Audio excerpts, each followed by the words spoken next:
time for people to call in directly, so it will be important you keep noting your area of concern and post it on the chat. I'll ask the Secretariat to keep noting pertinent issues from the professionals and later on share with specific presenters. So for now, I've not confirmed that Professor is on, but I'll begin by inviting Dr. Benson Misinguzi, who is the Chief Laboratory Specialist and a Medical Mycologist. Our VP had elaborately introduced your background clearly. So you can take it up, and I don't know how much time I'll give you, but your presentation should be within 10, 15 minutes, if that is okay with you. Go ahead, Benson.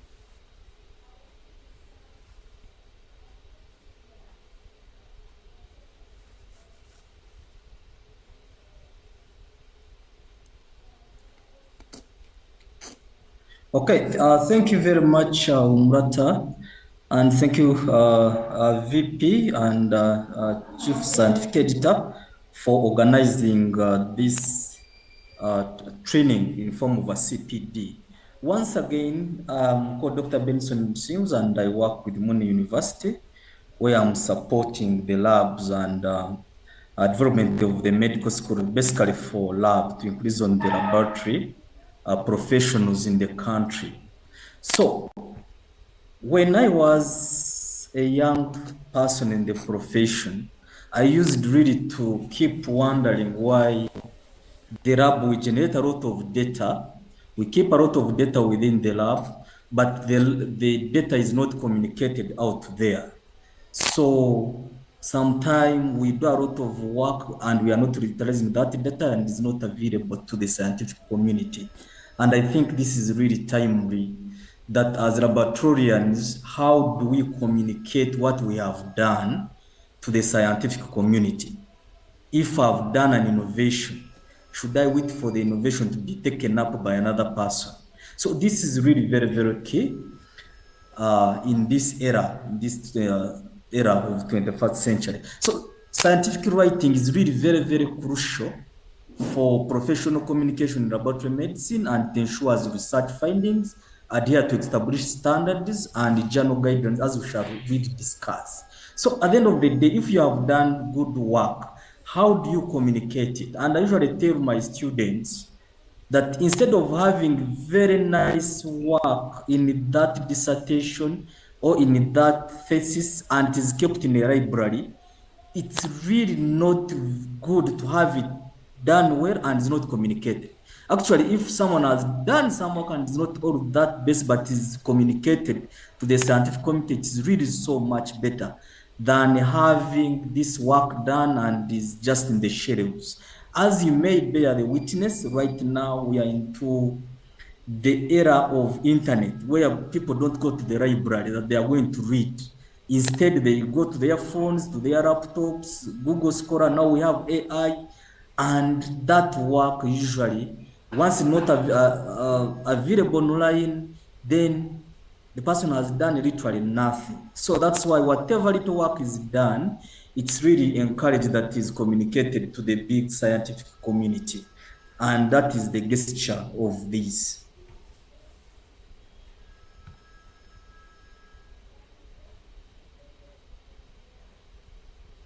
So, Dr. Benson, please put in presentation mode. Thank you. I usually face challenge with presentation mode where slides don't move. Let me try that. That usually, yeah, you keep updating me when the slides are moving. Otherwise, so what is the importance of scientific writing? Basically, as I said before, it advances knowledge. And why? Because if you have done this work and you have done it well, let other people also learn that probably this work is being done. There is literature that is available. So you have contributed to the knowledge base in a scientific community.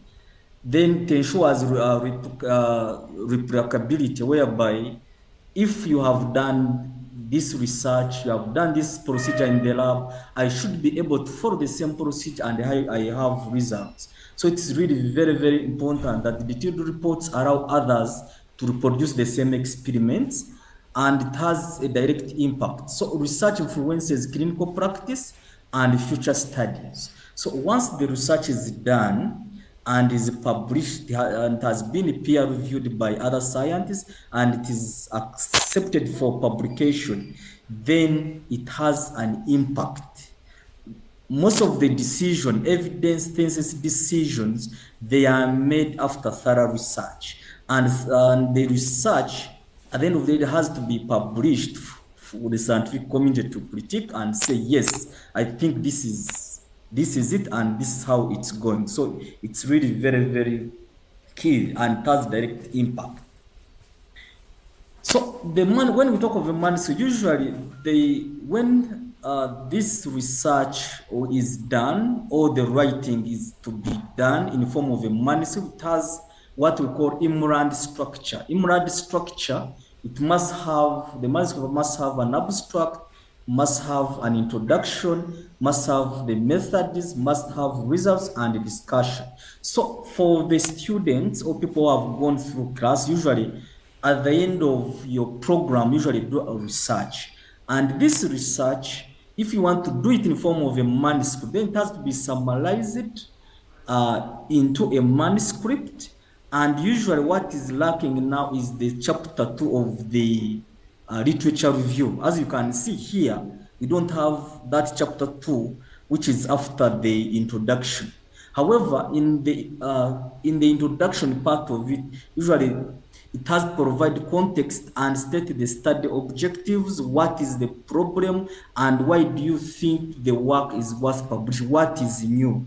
So that is the structure, where in the abstract it has to be structured, giving a summary of the background, why the study, can the world come to an end if you don't publish this work, or if the study was not done. So you try to convince the readers that this is very, very key in that in the background. Then tell the readers again, what methods did you use to achieve objectives or to address the gap?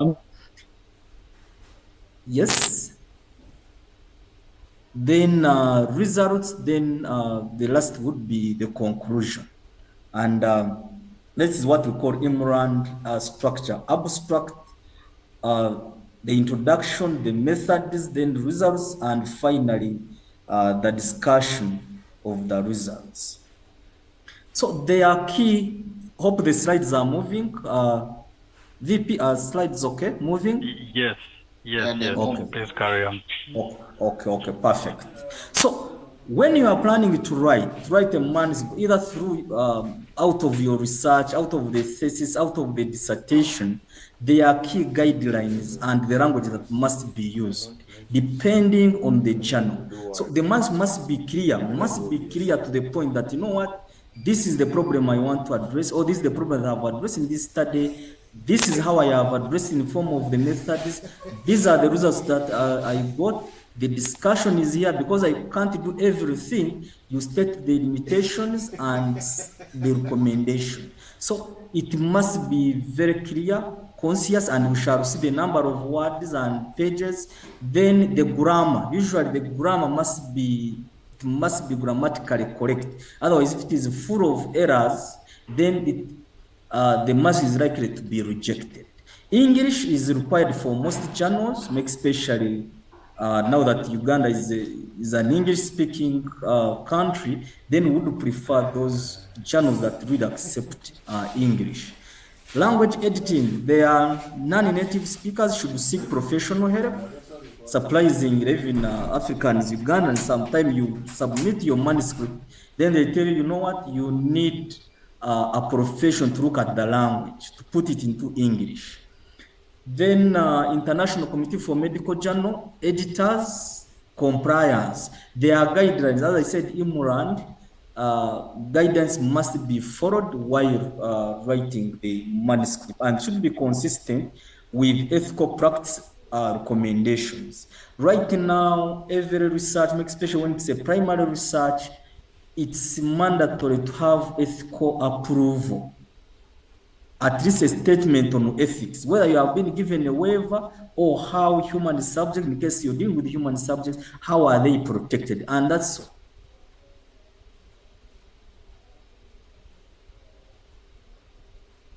why the ranking number is a must. So briefly, let's look at the types of manuscripts and articles. So an academic publishing usually offers a wide range of manuscript types that I'm going to discuss, and each serves specific research or communication that is really needed. And understanding of these types will help you to know what type of study is this, what type of manuscript is this. When I'm submitting to the journal, what should I state as a type of manuscript? So we have what we call original research articles, where you have gone to the field, you don't know what you're going to find there, you do your study, it's a primary study, then you submit, and that's what we call original research articles, which is usually done by scientists and also in academic institutions. So these are full reports of the new original research findings. They are the backbone of most scientific journals, whereby you have to do an original research articles. That's one type, and still its structure is the same as our Umlta structure, which I had talked about, the introduction, methods, results, discussion, and they typically include figures and tables of research findings. So if you have done your study, you have gone to the field and you have collected data, you have analyzed it, that is original research article. And usually most journals, they preferred number of words. It's usually between 3,000 and 10,000 words. Most journals, where it can range between 8 to 15 pages. So some journals make especially the Elsevier publishers, they are very, very strict on the number of words. The smaller the article or the shorter the manuscript, the higher the chances of being published and the better, because it won't occupy a lot of cloud space.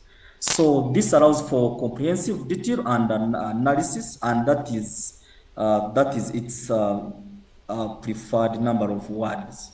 So then with the abstract, most journals talk of between 200 and 500. Between 200, others talk of 300. So they are very, very keen on the number of words to be used, because that's why you must be so clear and summarize what has been done. Then again, there's what we call review articles. You may not go to the field to collect really data that you are going for this primary study, primary research. However, you may go and review what has been done before. So the review articles offer comprehensive summaries of research on one specific topic. They synthesize findings from many primary sources. So under the review articles, usually we have what we call scoping review, where you can go and let's say you want to know the prevalence of malaria in Uganda or in Africa. You go and look at all the studies that have been done in that area. Then you synthesize, you summarize, and give an expert opinion. So these articles are often invited from leading field experts. They provide critical overview of current state of research. In other words, something may happen and you want to see what could be happening out there. You go and review research articles that have been published, and that's what we call the review articles. We have under this, we usually have a scoping review, where you are giving a narrative of what has been published. Then we have systematic reviews and meta-analysis, where you may have a numerical let's say prevalence, which is numerical. You want to look at maybe prevalence of malaria, so you see what has been done. If a study was done in Uganda and reported prevalence of 10%, maybe another study was done, reported 20%, another done in Kenya reported 2%. So you look at all of that, then you meta-analyze, then you come up with a pooled prevalence, which I may summarize in layman's language as average, because you're looking at an overview. So that helps to look at what is the magnitude of the problem. And usually primary sources typically are reviewed, and you may review over 100 articles to come up with only one review article that is summarizing all those studies that have been published in that area. They are cited in academic literature. They are highly cited because it gives opinion, it gives summaries of what other studies have found out. And they are read by researchers and usually students. And also, it's important to mention that with review articles, they are good at synthesizing the gap analysis, gap synthesis, and evidence that, you know what, there is a problem here. Because you have got all articles that have been done elsewhere, and you have looked at, you know what, there is a certain probably trend. So when you're telling someone that, you know what, this is a problem, or this is this, it's based on this usually review article. Then we have what we call rapid communications and letters. With rapid communication, they are quick dissemination. They are usually designed for fast publication of time-sensitive findings. They are essential in the competitive field. For instance, when COVID had just come, we saw a lot of publication coming up. Some of them were rapid communications. Some of them may be what we call letters to the editor, that, you know what, I see this problem, this is how it started, and this is what we think. You may not go to the field, but you're reporting. So in the form of a rapid communication, it is a conscious format, and these are short format articles. They have strict length limits and provide limited experimental detail, as I said, and are often referred to as letters to the editor. In many scientific journals, they communicate breakthroughs quickly. In the middle of a study, you have found some bit of novelities and you want to communicate it. So you can write in the form of rapid communication. Then there's what we call case studies or case reports. For instance, you may be here, you are in your lab. Then realize that, you know what, the patient is suffering from, probably has is a case that is peculiar, that is very new, and you want to report it to the scientific community that, you know what, we have got a patient, is presenting like this, it's new, this how has been managed, and this has, and we are seeing improvement. You may want to report that in the form of a case report. So they are usually detailed focus, they are focused, and its main focus is reports on specific or unique case in depth. Then they are predominantly used in medicine and clinical research. They highlight novel phenomena or a rare occurrence and raises awareness and informs about new condition or treatment approaches in the case of such a cases. You may receive this case, it's a bit new. If I'm maybe to recall when HIV had just come and it started probably when the first case was reported in Rakai, they were saying probably it's witchcraft, but the first article really brought it up and was like, we are seeing this case, this is how it is presenting.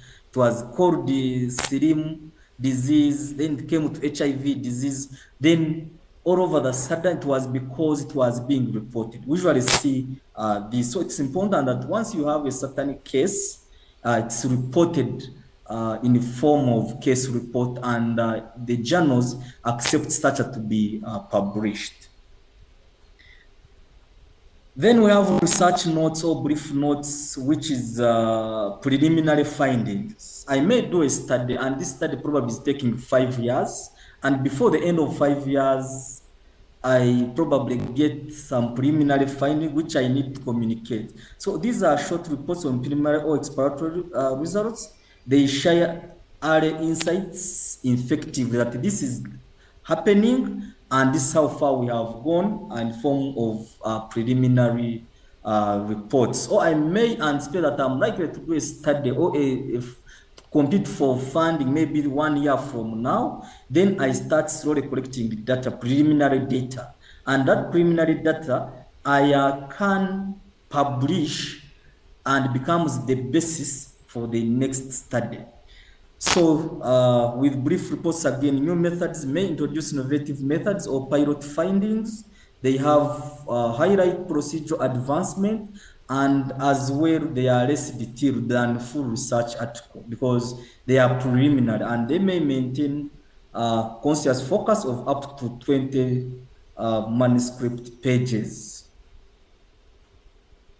So besides that, there are other article types which we call editorials, commentaries, and with commentaries may discuss previously published work. You give a comment, you may publish work right now, then an expert comes and critiques your article. The article is critiqued based on methods, based on rigor, based on science. Then I write a commentary on that same article. Then it becomes a published material that, yes, you are going to use this data, or you are using this method, but I feel there was a loophole here, there was a loophole there was a strength, and this is true or it's not true, and I challenge it in the form of a commentary, documentary. So there are additional formats which may include perspective, short communication, letters to the editor, they suit specialized content or rapid responses. And these formats usually they are flexible for various types of academic journals. So with the letter to the editor, you may not use inland structure. Then every study, it must adhere to the ethical and practical consideration. Transparency authorship, I'm going to discuss this at length because it has a lot of issues. Transparency in authorship is very, very key. Conflict of interest, you may do this study, probably you have left out the funder, probably the parties have not agreed, you have published this work. Then if someone is interested or was part of the study, has a right to retract that study because probably there was a conflict of interest, and it's required that when you're publishing, conflict of interest must be disclosed, and it's mandatory that this disclosure is stated within the months that there was no any conflict of interest declared, and if it is there, then again it has to be stated. Adherence to ethics, as I said, for established guidance and systematic review. So with authorship again, why is it important? It's important because it's clear standards required for credit and responsibility. Authorship status impacts academic and research reputation and accountability. So basically, when I've done work, I've reviewed your manuscript, I've revised it, probably I've participated in data collection, I've done a contribution to design analysis, and it has been approved for publishing, and I can account, I'm aware of that study, then I qualify to be an author on that paper. So usually it's a form of accountability. And in authorship again, there is another contagious issue of how should they be listed? Usually the owner of the work, the originator of the idea is the first author or is the lead author. I've come up with my idea, either I'm probably a student and this is my research, then I must be the first author or a lead author. Then there's what we call corresponding author. Corresponding author is this type of author who responds to comments when the manuscript has been submitted to the journal for publication. Or the comments come to that person is the one who is in touch with the publisher. Then others they are called co-authors. Someone will have a first author, you have a co-author. Then sometime all of us may be originator of an idea. We have contributed equally. Maybe, for instance, if I'm to give at Mbara University undergraduate MLS program, you may be 5 people, you're doing the same study. You're 5 students, you're doing the same study, all of you, you're first author. So that's what we call equal authorship, where you can give a label and state that, you know what, so and so, so and so, and so contributed equally. So you may be more than one first authors. Then there is what we call, and as I will discuss, one of the challenges is gift authorship. Someone has not contributed anything, doesn't qualify, is not within the criteria of authorship, but is on a paper. He doesn't know what is happening, but is put on paper. That's what we call gift authorship, and it is very, very unethical, as we shall see.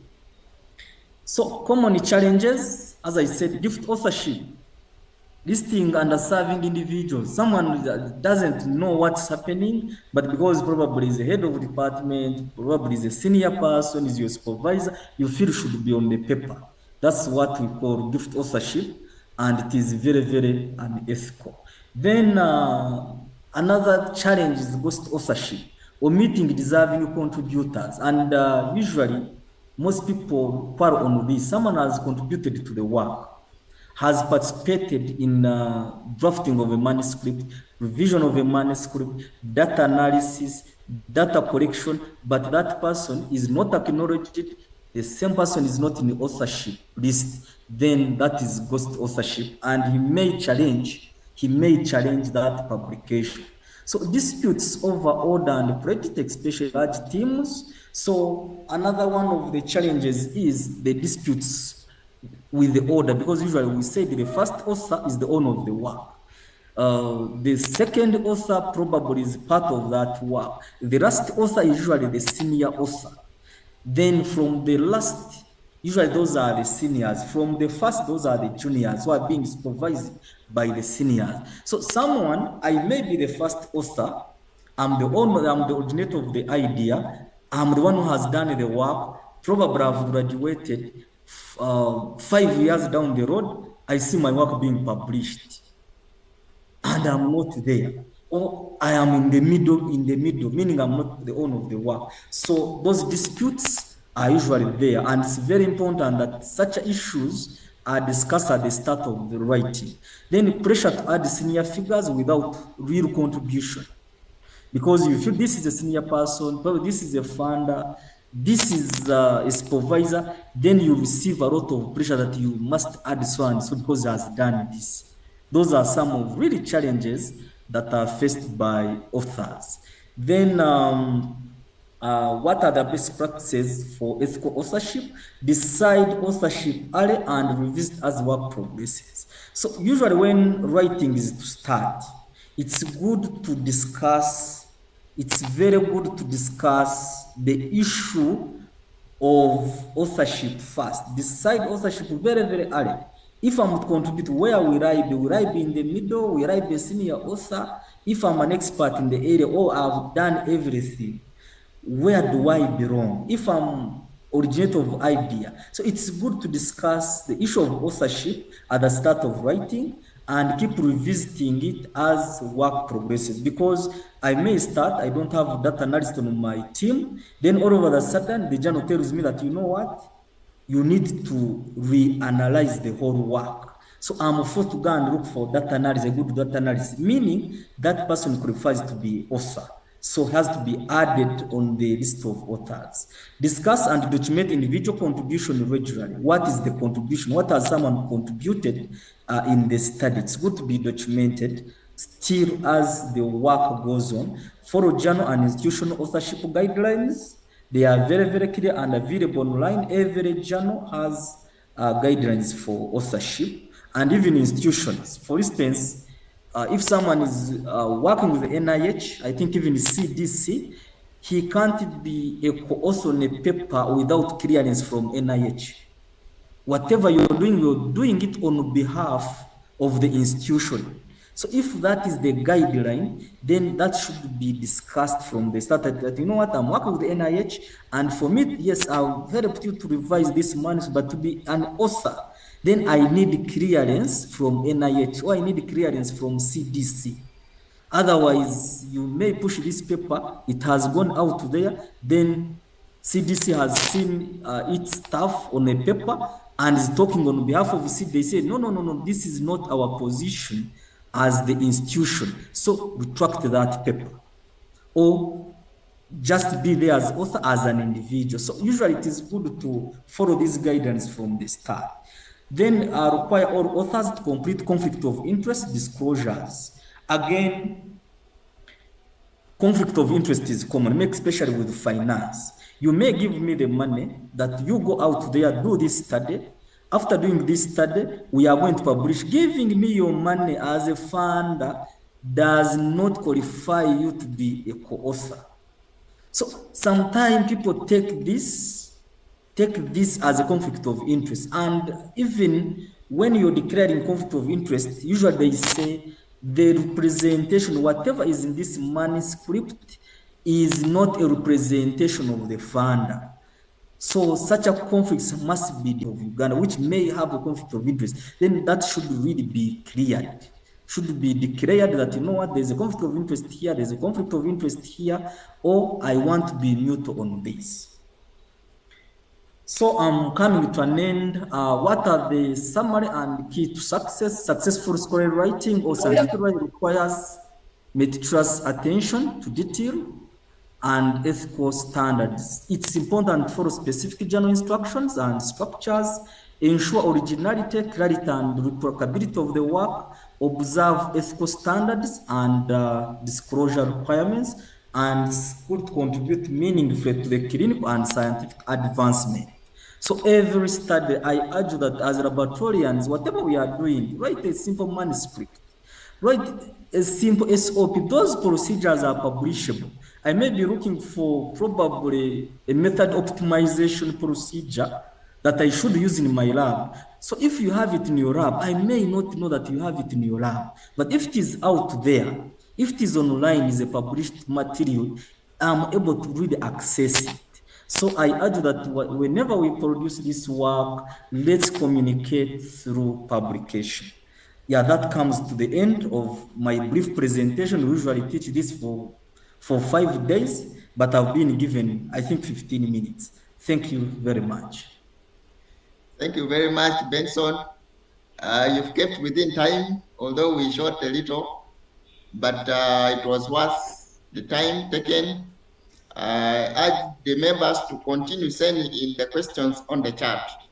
Like at the beginning where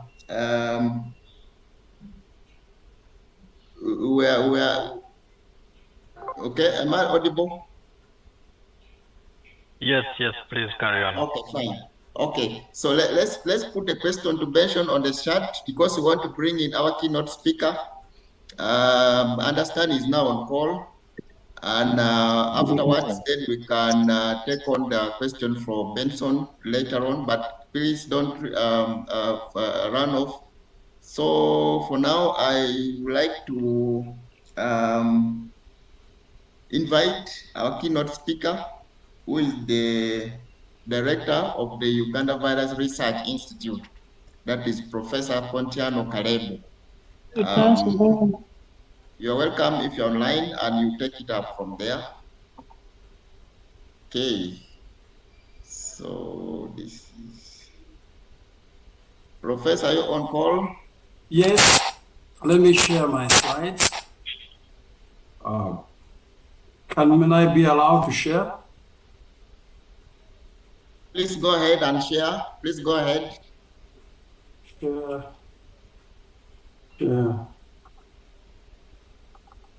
I'm trying to share. Can you see them? Can you see them? Not yet. Not yet. Let me check. Share. Can allow me to share. Okay. Let me do that. VP, can you help?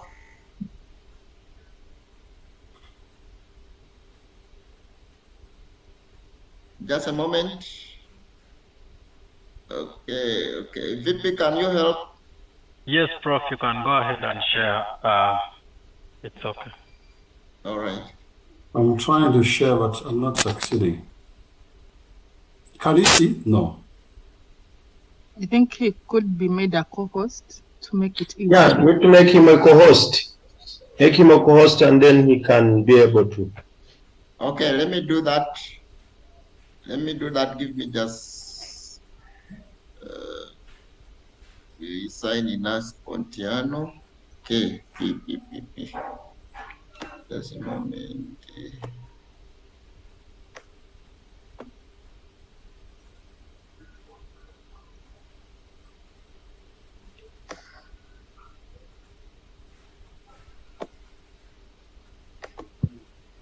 You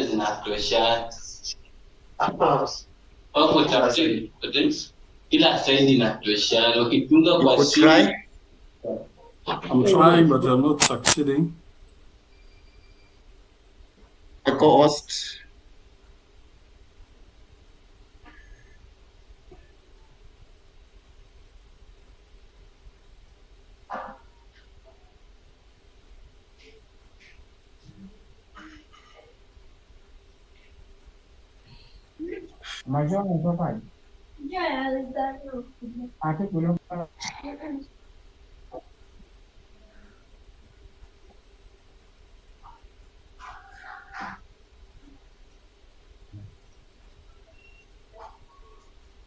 Okay.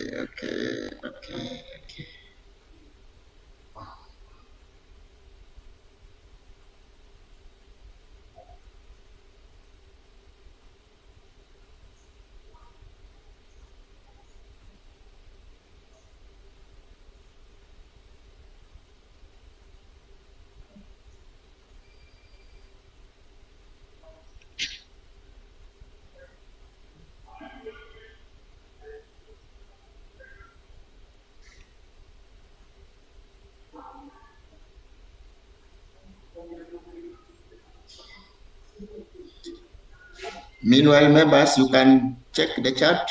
You get the link for registration for attendance. I got the chat. There is a link for registration. Let's continue registering for the attendance. Why is it that I cannot share? I'm actually wondering because from my side here I can share. Okay. Hold on, let me get somebody's help. Can you come, please? OneDrive.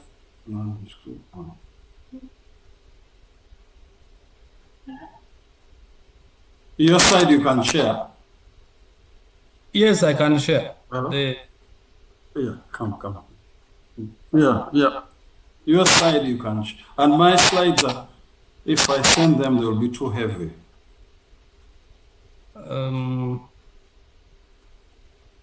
I don't know. Maybe I think the IT can sort out because it's the same link that we have logged in. So unless the device. Maybe let me get out and log in again. Yeah. I think so. Maybe. Let me leave and log in again. Yeah. Okay. Meanwhile, members, we can continue registering. Go to the chat. You'll get a link registration link. Use the link to register. Don't just type in the chat. There is a link that has been shared. I request the publicity to continue sharing multiple times because when messages are many, it might get lost or disappear. Thank you. Meanwhile, let's keep the questions for mention. We can post in the chat or you write down. And also we have a third presenter who is waiting after Professor. We shall bring him. And yeah, so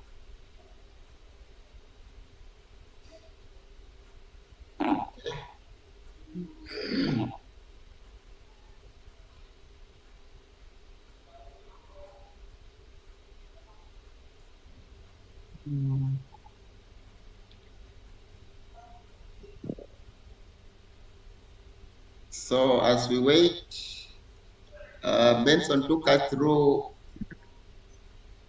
writing a manuscript. Yeah. Okay. And we looked at the format. The wrong thing. And so I was going to the other share. Okay. Yeah. I think Professor is back. Let's give him. Yeah. Okay. Continue. Okay. Thank you. Now there. Okay. I'm now there. Okay. Good. Very Please good. Proceed. Good. Apologies. Apologies for that. Second. First of all, thank you very much for the invitation.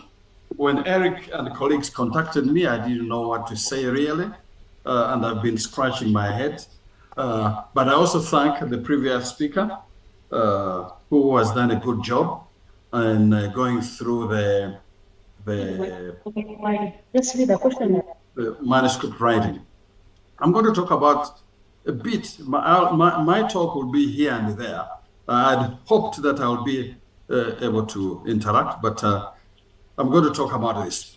The guidance I received is that you are medical laboratory technicians and technologists working mostly in clinical diagnostic settings throughout the country.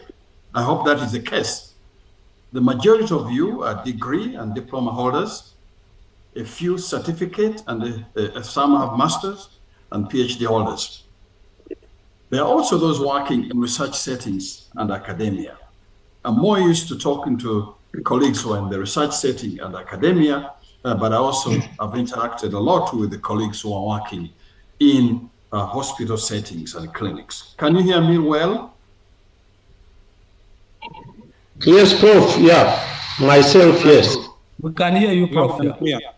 And I was also advised that I should touch on operation research, which has technical documentation, routine lab work on the bench, scientific research, opportunities for scholarship and sponsorship to conduct research or collaborate, and also a bit on grant proposal writing for implementation research. You have had a very good presentation on scientific writing, and Dr. Musinguzi gave you more than what I'd even written here, original journal articles from the work that we do, case reports, review of papers, and also proposals, grants that we write. Each of these utilizes scientific writing. They accomplish very different goals, and this has been well presented by the previous speakers.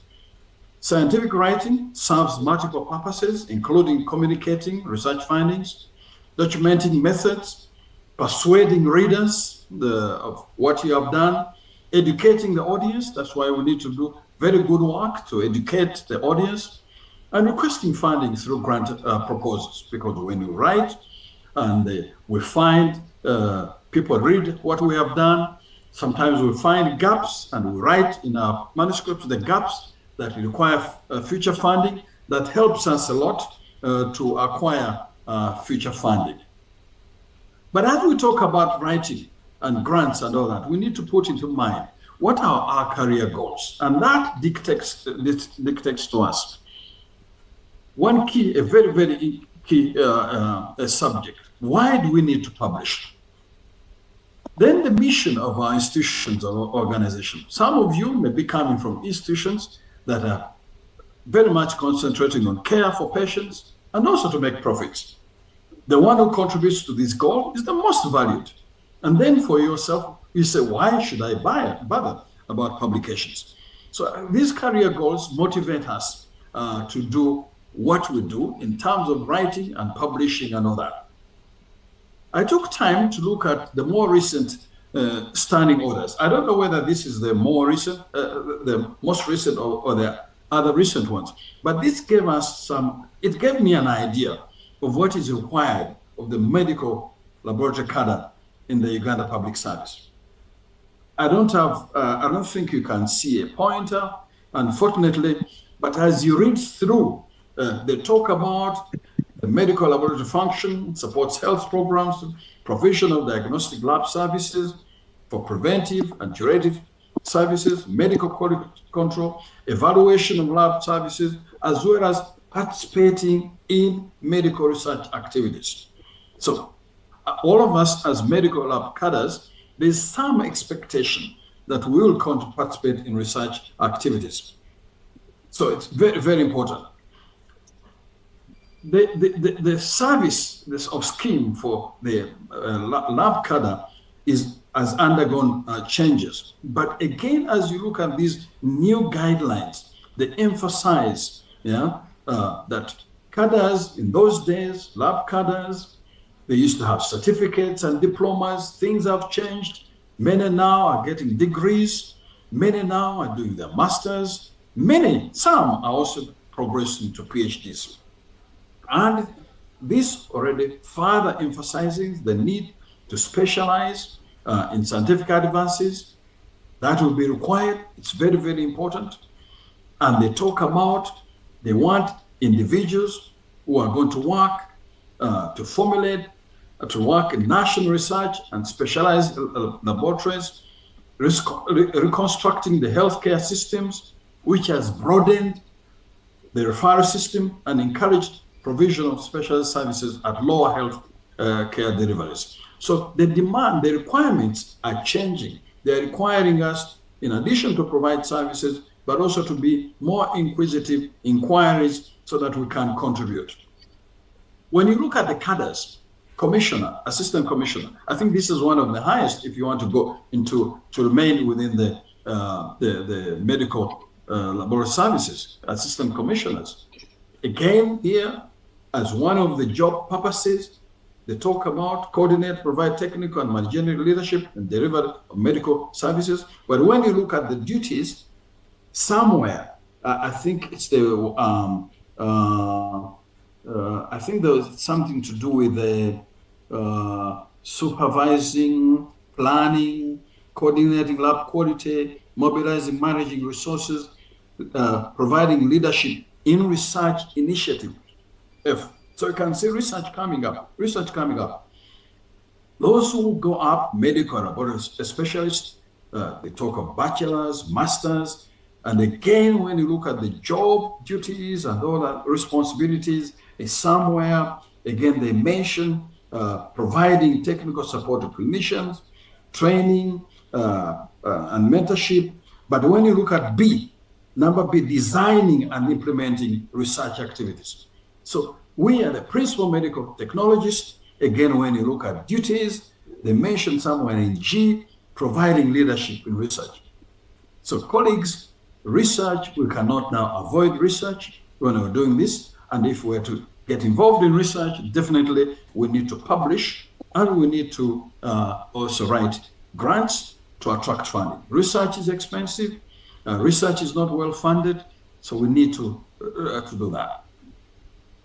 So beyond our career, when we talk about the career, because you can see that public service requires us, if we want to climb up the ladder, to do research and to publish, do we have the right environment? And this is one of the challenges that we may face in the hospitals where you are, institutions where you are.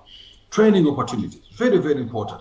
I'll talk later that as we train higher masters and PhD, our skills improve in terms of manuscript writing and grant writing. Are there training opportunities? Very, very much. We ourselves, we are investing a lot in training, because this is where the environment that will lead us to individuals who can publish and write for grant. Institutional support and the right facilities. Do we have mentors? People who are going to mentor others? Very, very important. Teams to support research. For example, data management, very, very important. If you don't have good data, collecting good data, it's very difficult to do research. Collaborations, very important that many of our institutions now have research ethics committees. And also, as I mentioned, the incentive for research, special promotions, is very, very key so that people can be motivated to do research and to publish. Training is very important. I suppose and I assume that in the training of medical lab technologists, they include the research component. It's very important. If it's not there, it needs to be included from the very beginning. There's, of course, research when we're doing our diplomas and degrees, less a little bit, but more the skills we get as we do our masters and we do our PhDs. For those who want to advance in their qualification to masters or PhDs, especially PhDs, publication will be a very, very important requirement. Most of the universities, some universities, of course, evaluate their PhDs on thesis, but many do consider the publications. And most of our masters and PhD studies are part of ongoing funded work.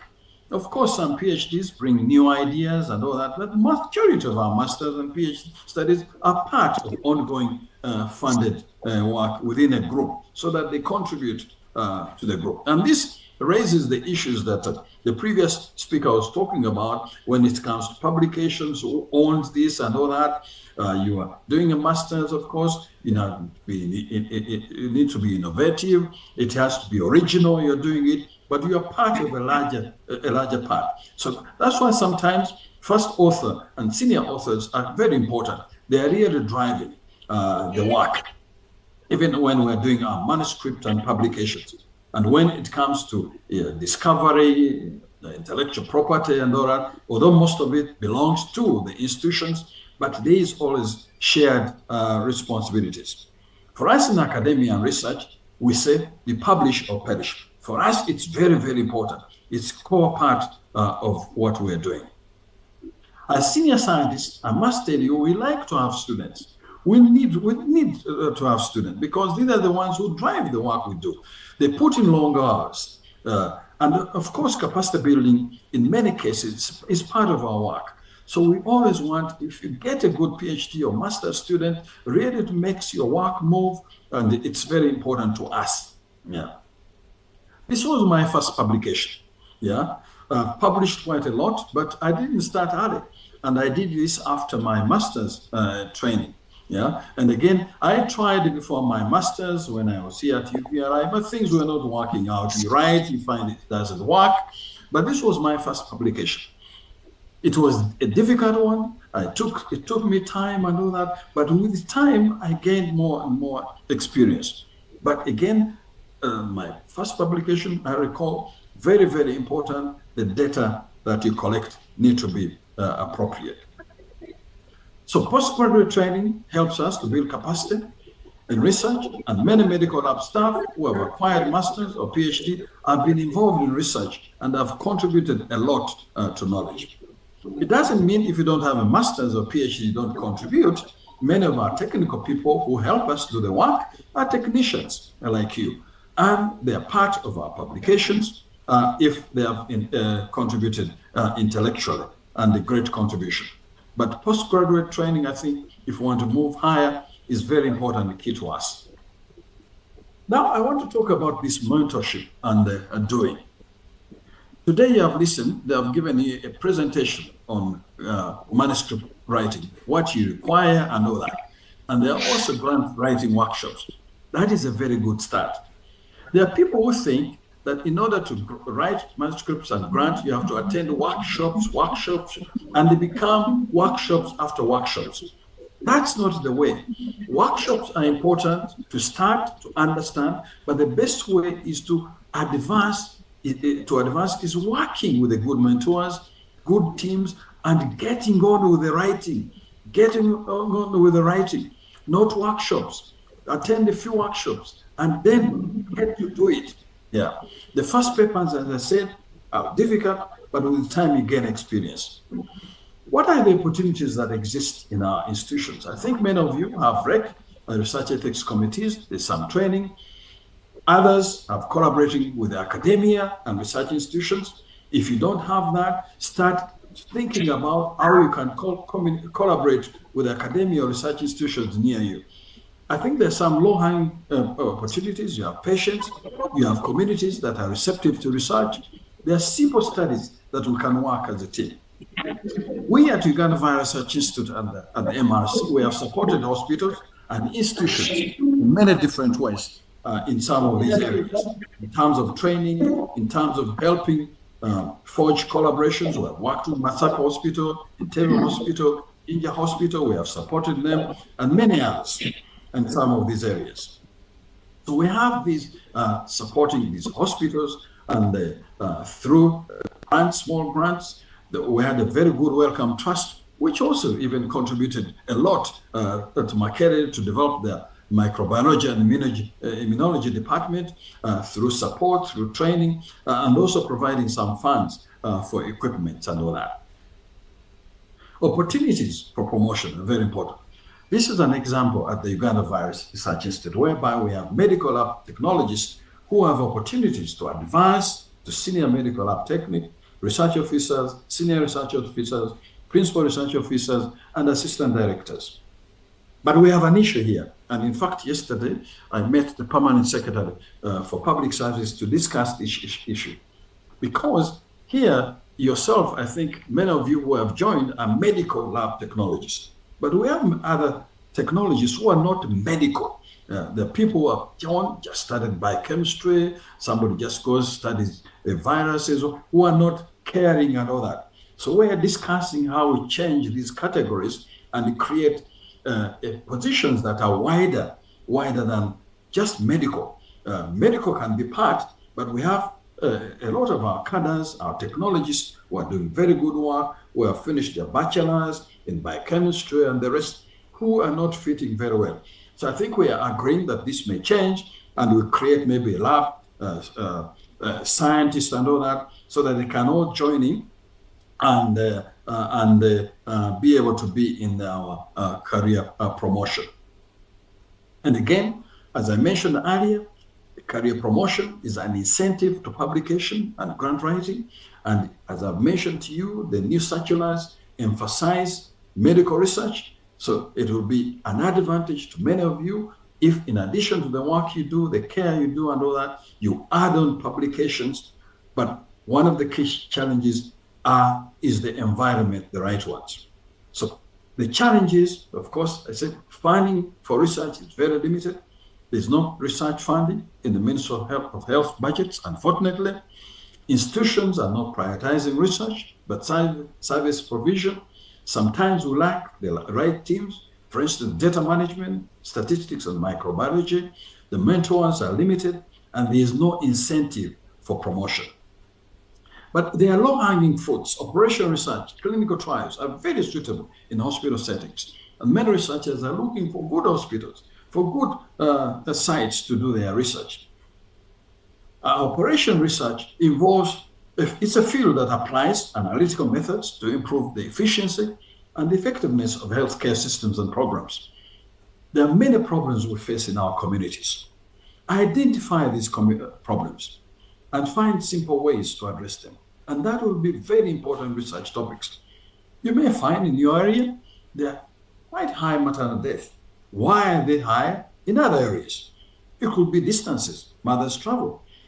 But the key, as you're looking for research questions, correct good data. And this is one of the problems. Many times we don't have opportunities to correct good data to help us identify local problems and to solve them. Data correction is very, very important. Without very good data correction, it will be very, very difficult to convince somebody that you have identified the real problem and you are able to address it.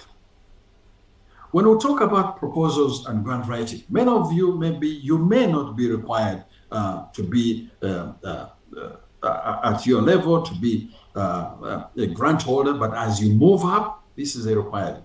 This is the most challenging for people's career progression. There are not many scientists who have won their own individual grants or leading on grants, especially investigator-led grants. There are grants whereby we're collaborating, cooperative agreements and the rest, but investigator-led grants whereby you come up with an idea, you write something that I've done this, I've published this, and you win a grant. This is one of the highest, and it's a catch when we want to progress careers upwards to become directors, professors, and all that. But also, as you have seen, it can be a catch maybe in future when we want to climb up our ladders as medical technicians to assistant commissioners. Sometimes we claim grants that are not ours. And those looking around, they will ask, are you really the grant owner? Are you the PI or co-PI? But don't start big. You start by contributing as a team. Work within a team. You could be a co-investigator within a team. That is very good as a start. Go for small grants initially. But as you become more experienced and more recognized in your field, you can go for modest and then bigger ones. But don't ignore small grants and look around. It's always difficult when we are really working very busy to find grants. Many of our institutions, at least, we are putting up grants office where we can share grants, opportunities with people.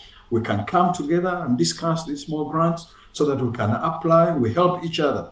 We share ideas. But of course, some people worry when we share ideas, they may steal our ideas I think we need to have, as senior people, we are ethical. We are not going to steal your ideas, but we are there to help you to progress. This was my first grant. Yeah, I've had so many grants, but I didn't get my first grant early. It was an MRS grant. In fact, I got two at my earlier career development. But it is that starting small. The moment you start, then eventually you'll get another one. If you don't start, you will never start, and time goes. How about opportunities for scholarships and sponsorship? These opportunities are mostly to scientists in institutions and ministries. They come in different forms. There are many masters and PhD students. You look around, there are career offers, look around, we have them. In the ministries, I've seen a few colleagues, younger people who have got sponsorship from JICA. I know one of the ministers just started his PhD in Japan. Look around, but have opportunities to scan around to show opportunity. We at the Uganda Virus Research Institute and in the Medical Research Council, when we get these opportunities, we share them around for our staff. And if students are needed, we either advertise internally or externally. As we said, we need students and we need to build capacities. Collaborations can be initiated at individual or institution level if you have shared interests. So look around, talk to people when you are meetings, and you can discuss, and you may find you have interests that match. Most collaborations are initiated as a grant application stage when people are looking around for collaborators, and when roles are clearly spelled out. It's very, very important. So as I finalize, I want to emphasize that we're available to help you. We're available to support you so that we can build opportunities for research, and funding are there. As you have seen, the pressure is on that even you as medical lab technologists, you are required to get involved, to study, but to get involved in research and in publications. Thank you very much. Thank you very much, Professor, for the presentation. And right now, I would like, if there are members that has questions directed to the second presenter, who is the keynote speaker, to send in or call directly, and we take 2 or 3 before we see a way forward. Maybe we invite a third speaker. But for now, I open the floor for people to call in directly. Because I opened the chat, I didn't see anything directed to the professor. But if you have something you want to say about this presentation, please, this is the time. Raise up your hand and we give you the audience. There's a hand from Vincent and Okay, Innocent. we start with Vincent. Vincent, please unmute and proceed. Yeah, thank you, Mr. Moderator. Thank you so much, organizers from the Uganda Medical Biotechnology Association. And on a special note, allow me to convey our gratitude to Professor Pontian. My name is Vincent Mwesije. I'm a lecturer at the Department of Medical Lab Science by University of Science and Technology. I'm from the academia arena, like you alluded to previously. And I'm a board member at the Allied Dairies Professionals Council. Now back to the presentation. Thank you, Professor, for coming in and supporting us. I know that we have been part and parcel of the works and the researches done at UVRI and in the whole country, like you alluded, from the clinical aspects to the research arena. I want also to and thank you on the issue of collaboration, looking on how we can team up together, but you find our colleagues who are working in different settings, like more in rural settings, in different hospitals, they lack this network, and that now UMLTS through the current NEC and other stakeholders, that we are coming to meet, collaborate. We appreciate this agenda, and probably we need your guidance. For example, if we have colleagues those who want to enroll for masters, and probably their financial muscle is not well. How can we always get to know some a few opportunities at every MRC? Some you alluded that some are always advertised internally or some externally. How can we increase that scope so that a few of us can benefit? And then lastly, for some of us who are probably scholars at graduate level, how best can we get the mentorship from your docket, not necessarily you as an individual prof, but some departments at UVRI. For example, my research works, I'm doing a PhD in at MAST, and my research is on elephantiasis, lymphedema, but probably in the docket of parasitology, neglected tropical diseases, worm infestations. If we have such arrangement that scholars already ongoing can come and benefit from the training, from the resources that are there, and then our colleagues who are planning to join, they can always be assisted. I thank you, Prof, and thank you once again for being with us this afternoon. Over to you, moderator. Okay, Thank you very much. We are going to take two more, and the professor will respond. Innocent, then Hussein will follow. Innocent, unmute and proceed. Trebaze, and then Hussein after Innocent. Keep your question short, please. Thank you very much. My name is Innocent Trebaze from Macquarie University here at the Department of Medicine. Prof, very much we appreciate your counsel and guidance always. And I come in with a question that is for the time. At the moment, everywhere we notice there's been a lot of funding cuts, and because like here at the College of Health Sciences in Macquarie, most of our grants have been NIH. And now we have some researchers that have stopped. Some of the other career researchers like myself are now very discouraged. We almost cannot write anything more. How do we navigate this playing, Professor, at this time? So if the grant had been, for example, earmarked and now has been cancelled, what had already been done, I'm in a place where I don't know what I can do. How do we navigate this place of funding cut that is so abrupt and we don't seem to have any plan B? And then the second thing to you, Prof, is that as a researcher, I have had a lot of challenges where there are calls that require other career researchers, but then you find there is a requirement for a PhD.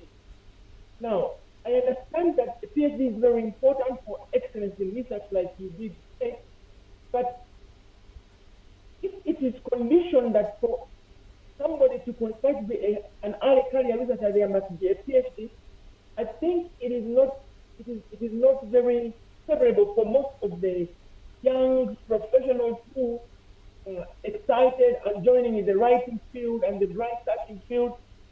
And so I just wanted to throw this you also to speak to it so we can know how to play or position ourselves to excel in this area. Thank you, Prof. Okay, thank you, Innocent. And lastly, Hussein, then we can first go back for the response from the professor. Please be brief. Thank you very much. Thank you very much for this presentation, Professor, and all the audience in this platform. And this is Hussein Matende from Kiterera Health Center for Maiga District. My concern is about what Professor was really presenting was good. The scientific rating in lab Are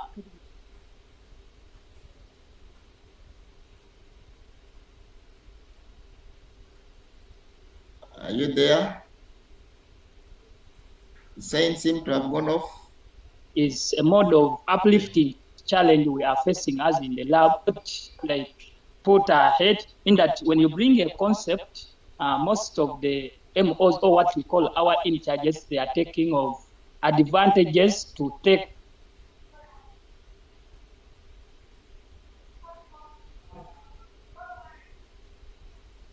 discuss over on our challenge, and it needs at least a concern in that when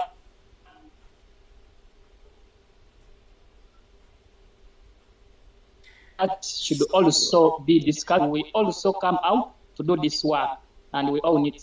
Thank you very much, and we've liked the CPD. I think we shall continue. I appreciate every person.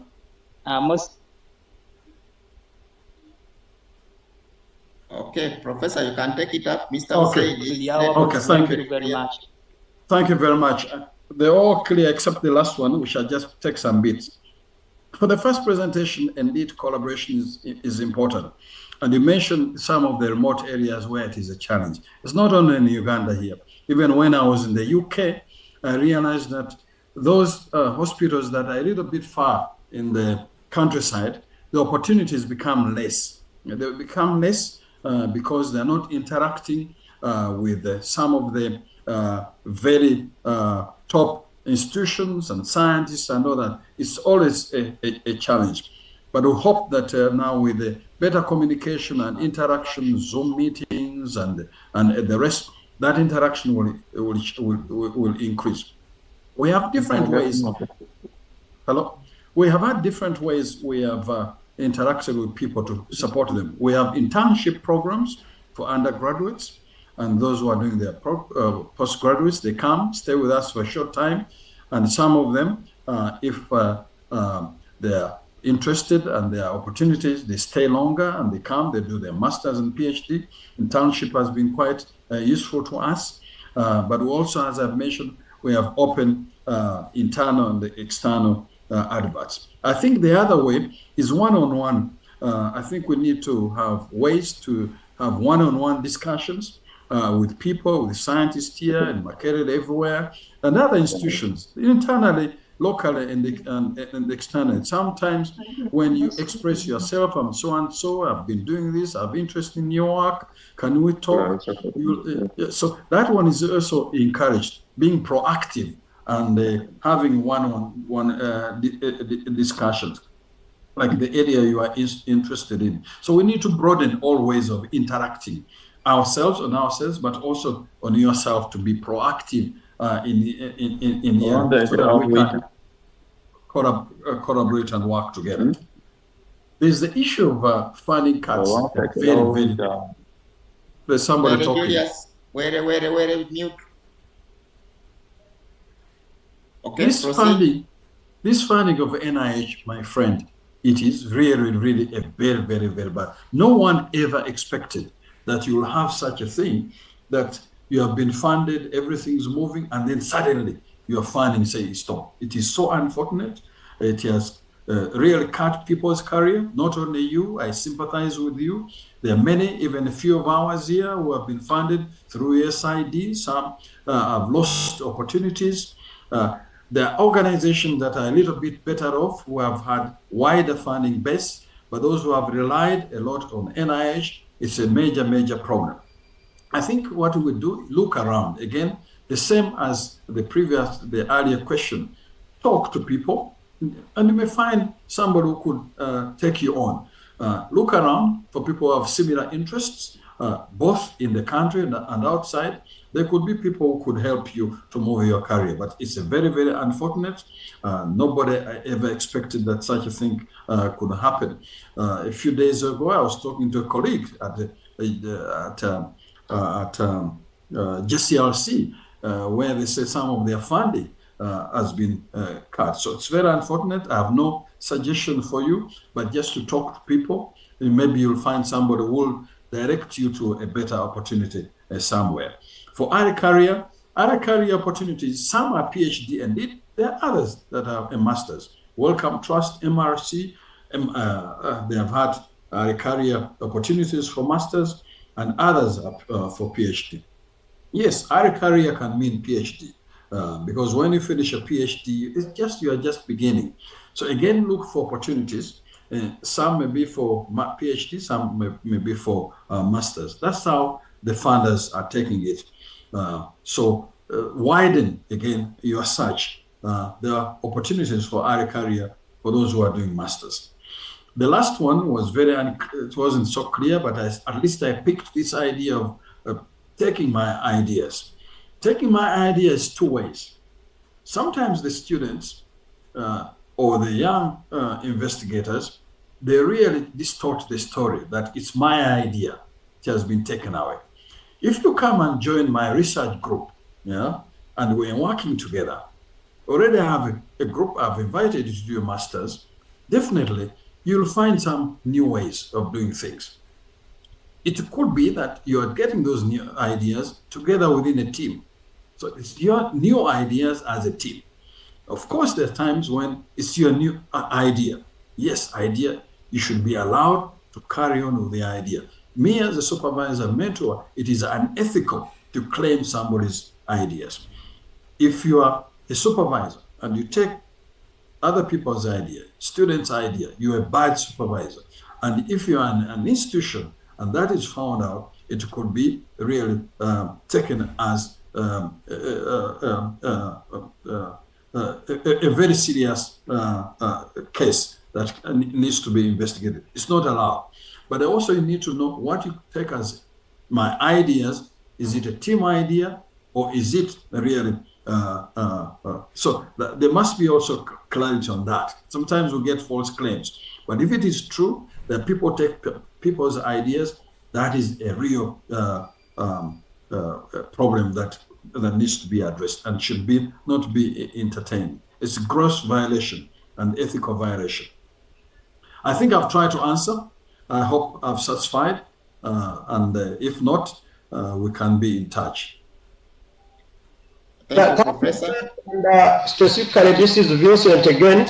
I appreciate the feedback, but on the personal one-on-one talk, probably I will request we get your contact. Could be an email. Yeah, an email will be sufficient for us to follow you up one-on-one. I thank you once again. Thank you very much. Eric will provide you my email and contacts. Okay, it can be posted to the chat. Professor, I'm seeing some two hands which persisted. I would request we take those two. Each one will take 1 minute. Joel first and Richard. Joel unmute 1 minute strictly and Richard follow with 1 minute because we have the third presenter who is waiting online and we have kept him. Proceed. Okay. Thank you very much, colleagues and Professor, for the presentation. I'm so grateful, and being my first time, I've learned a lot. I just have two questions directed to Professor. One is that for scholarships, I have a bachelor's, but I would like to go for a master's through a scholarship. But most of these scholarships are within research organizations. So must one first be with your organization to acquire these scholarships? Say, for example, if maybe UBRI has, must one be doing internship from there to get these scholarships, or once you apply, you can qualify and get them? Secondly, is that we're still working with private, and research in private facilities is still low. How can colleagues in the private sector be hoped to also boost their research? Thank you. Okay, Richard, if you are on. Thank you, Chair, for the opportunity, and thank you, Prof, for the presentation. My name is Richard Damba Tumusime. I work with the Makerere University Water Program as the Technical Advisor Lab Services. Now, my quick question, two short questions. The first one, Prof, is about the routinely generated data in clinical settings, and how, from your experience, how such data and the personnel that routinely generate that data can easily spot areas that can be publishable, that can be, published and of interest. So if you could just give us some highlights of some tips when people generate this pile of data, how they can get triggers that, this area is good and this, so that they can easily spot that areas that are publishable. I hope that is understandable. Yeah. The other one, Prof, quickly about the funding. I don't know, you as our experts, have you put some effort in trying to get some local funding, maybe an NIH a local NIH of some sort? Is it Ministry of Science and Technology and whatever? So that if there is a fund where local scientists can go and apply and so forth, and they put a criteria, so that there is that initiative for developing local scientists, and it can be done. And maybe if it has not been done, then can it be something that can be thought about? Thank you, Prof. Back to you, Chair. Yeah. Okay, we can have response to those two, and I'll try to check the chat if there is anything, and probably we'll end with the chat, 1 or 2 questions from the chat. Yeah. But you can respond. Okay, these are very, very, very good questions. Scholarships, the majority of the people we train ourselves are working with us. But as I've said, we also sometimes advertise some of these opportunities so that we get external applicants. So it's both ways. I'm sure probably other institutions do the same. We don't have many, but we try it as much as possible. Others do look around. It's really these things here being proactive, looking in many different areas. So ours are mostly internal, but also we have some external. But a lot of our students, I must say, that we have helped, masters and PhD, they are with us. They are working with us. They have come for career, for jobs, or for internship. But we, as I said, sometimes we open them up. Routine generated data, very, very important. But to publish, you must publish something that is not known, that is new. Publication is adding to knowledge. So whereas we may have routine data, many times if data is properly corrected, it can be very useful. Poorly corrected data is useless. But at the same time, you must read around. If you have your data, what does your data add that is not known? It's very, very important. So routinely corrected data is important, and people publish it, and it's very, very useful for many times. But either know your subject and know where the gaps are, where the data could add. The other one is to have a hypothesis. We know many times when you have a hypothesis, you do research. But you could also do the other way. If we are thinking about something, can this data I have be able to provide the information that we require? But yes, the answer is yes. It's very, very important. And many people publish from routine data, but make sure you know the subject around, that whatever you're publishing is new. Journals, good journals, publish new knowledge. So it's important. Funding, local funding, is a very, very important issue. And I've discussed it with ministers, I've discussed it with many others, that Uganda, we are not doing very well. Many African countries are not doing very well in terms of local funding for research. We have created organizations that are funded. You create, you kill, you create another one, you kill. So it has been a serious problem. At one time, National Council provided, Council for Science and Technology provided funding through World Bank. People applied. That one ended. Uganda National Health Research Organization was created partly for that. It's not functioning. Others, especially in health, now we have STI. STI is more focused a little bit on innovation. There are some research that will not fund. It's focused on innovation. But I'm telling those in STI, we need to have a way of having a transparent and open way that people can apply for funding. Yeah. Recently, STI put up some calls, open, but we need to have a transparent, open way to broaden our funding, not only innovation. There are many research that we do that has helped our health, improve our health. It may not be really looking for a new product, a test or a vaccine or a treatment, but systems that is important. So unfortunately, this is something we need to discuss further at a higher level, maybe even with the president, that if you want to encourage research, we need, beyond STI, we need a body that will fund open so that proposals are peer-reviewed and funded.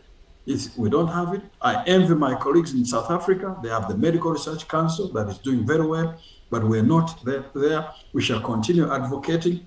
To me, STI has done something, but it's not enough. And also we need to have a more transparent way of doing it. For the moment, it's unfortunate we don't have that, at least in the health research sector. Thank you. Okay. Thank you very much for the response and for your time. I was looking through the chat. VP, have you seen anything? I saw you are responding to some concerns in this chat.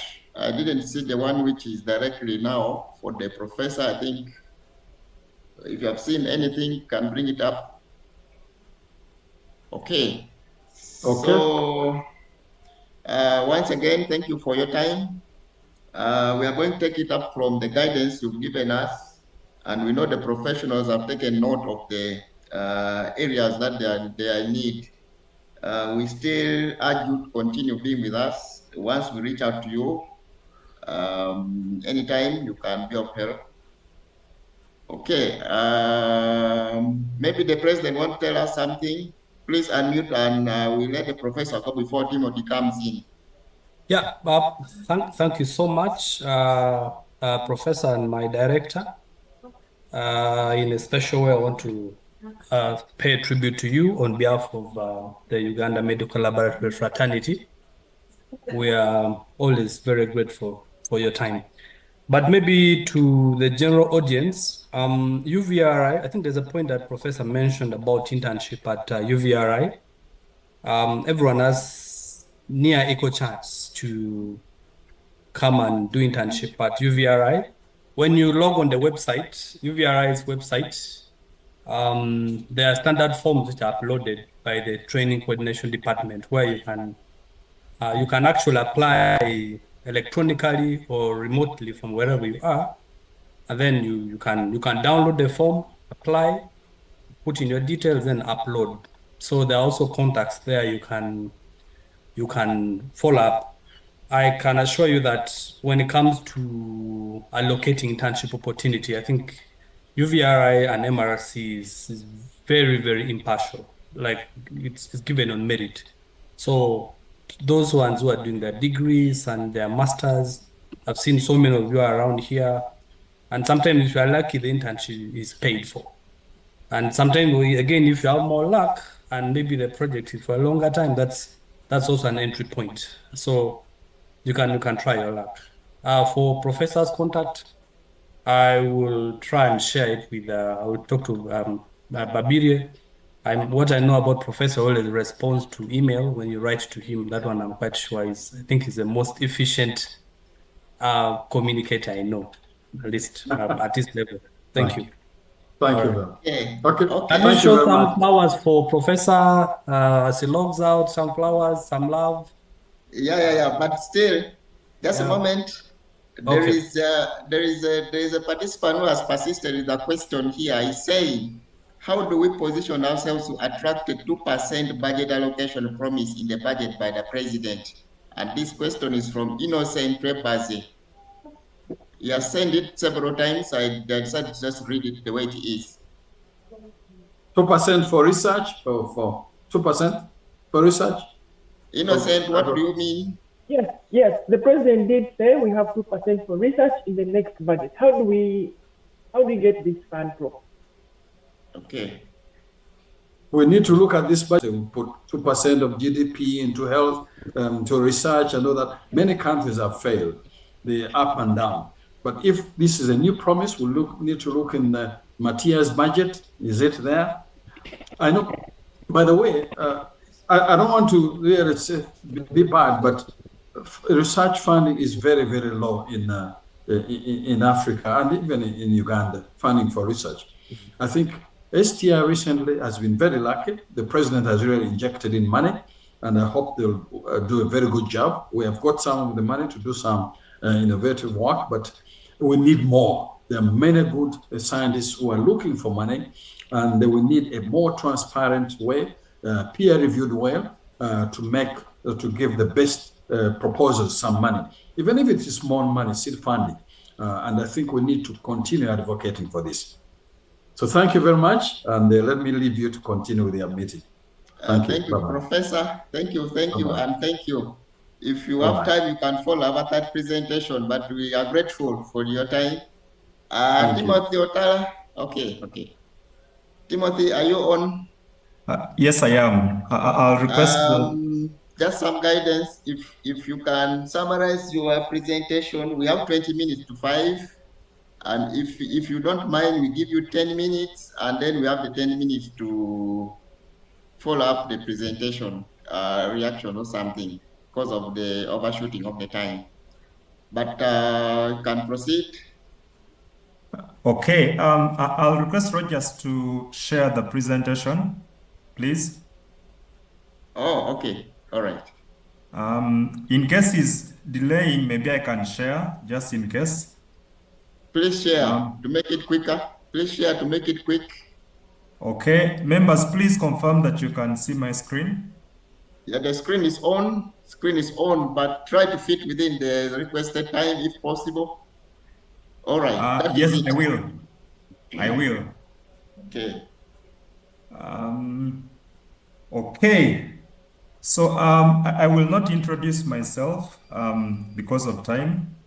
I will straight away proceed to the presentation. Firstly, thank you, Melata, for organizing this, but also the careful choice of the presenters, especially the first two presenters.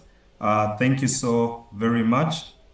And so I was asked about how you can write an abstract. And the previous presenters did communicate on why we should write. So I will not go into this. Also, the reasons why people do not write, I think I'll not go into this because of time. But it's important to note that as a country with Uganda's vision to achieve the middle income status by 2030, the role of research cannot be overstated. And so how do we get started? This is very important. I mean, it's one thing for Prof to give us this nice presentation, for Dr. Benson Mwanguzi, but members, it's important that we get started. Otherwise, if you don't get started, then you won't really be able to move very far. I want to commend Melata for having this. I think this is one of a kind, that before the scientific conference, people are taken onto how to write good papers and abstracts. And so it's important to note that usually for every conference that you actually submit your paper to, there is conference guidance, and it's important to actually follow that to the dot. I saw someone post in the chat that abstracts are usually 250 to 300 words. And I want to say that person is partly correct, but also wrong. I mean, there are conferences that your word limit actually can go up to 350. There are those that are 250, there are those that are 300. So it's important that we always pay attention to the details in the call for abstracts. And so there are usually mainly two types of abstracts. The scientific abstract, which Dr. Benson did talk about, is usually in what we call the IMRAD format. IMRAD is for the introduction, and then of course the method, the results, and then the discussion or the conclusion. But also there is what we call the other option B. For example, if some of you have looked at the call for abstracts for the Uganda Society of Health Scientists, there are actually these two options. So for the option B, the format is, it looks at the issue, it looks at the description, and then it looks at the lesson learned, and then it will look at the next steps. So usually, of course, most of the work that we do sometimes is not really scientific. So you can actually be able to write using this format. And of course, Dr. Benson did quite a good job to tell us the kind of papers that we can be able to write about. And so it's important for us to know what to include in any conference abstract. And of course, follow the structure, like I said. So I will get to the title. Usually, whenever we are scoring abstracts, and I'm humbled to be a peer reviewer of many conferences, but also a number of journals. And usually there's format that they follow, and they follow this to the details. So sometimes when you look at conferences like Interest, which can receive over 10,000 abstracts, you get that the competition is really, really very tight. So they look at all these nitty-gritties. I mean, for some of our conferences, say like Umlta, sometimes you may hardly get more than 100 papers. So you get that probably the competition is not as stiff as some of these international conferences. So it's important that we pay attention to every detail. And so usually for the title, there are 4 key things that must be in a title. Every title must look at the what, excuse me, but also it should be able to look at the how, it should be able to look at the who, and then the where. I have given an example here. For example, there is a paper that was looking at pre-exposure prophylaxis in real life, experience from a prospective observational and demonstration project among men who have sex with men in Benin in West Africa. This was a paper that was presented at Interest, last year's Interest conference. I was humbled to actually have a paper there too.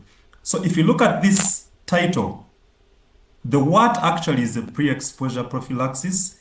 The how, it's a project that is using a prospective and observational and demonstration approach. The who is, it's among men, and then it is being conducted in Benin, West Africa.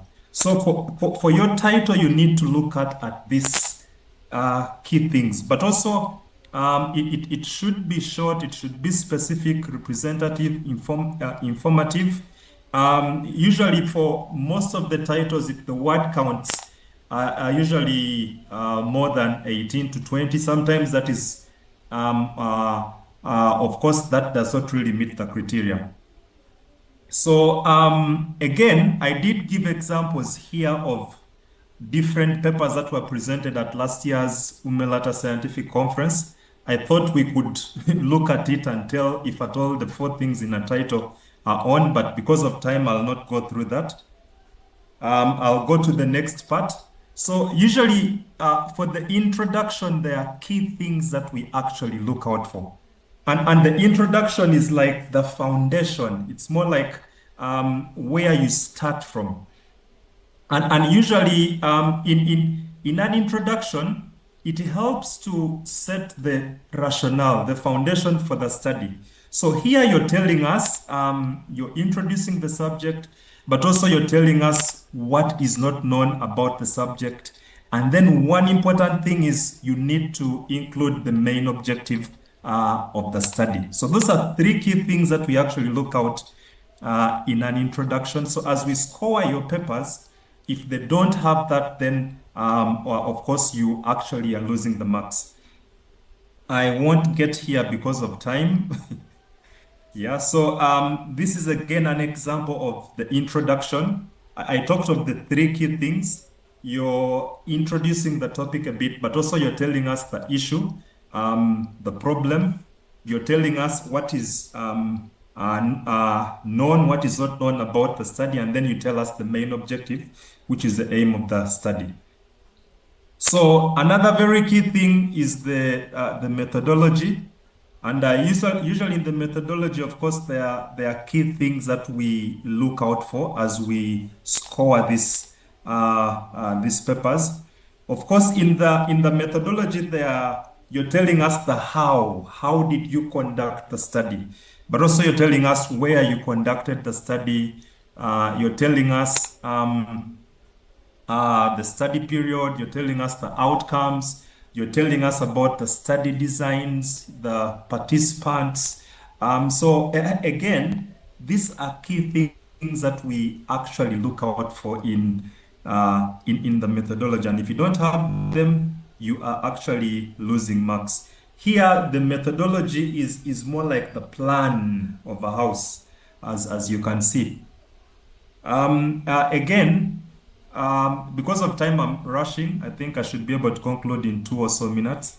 So results. Now for results, you are actually telling us about the things that you set to do, the objectives. Because for every study that you are doing, there's a problem, and then you have study objectives. So this is what actually we look out for in the results. Okay. Of course, results are also called findings, and an example here is an example of results.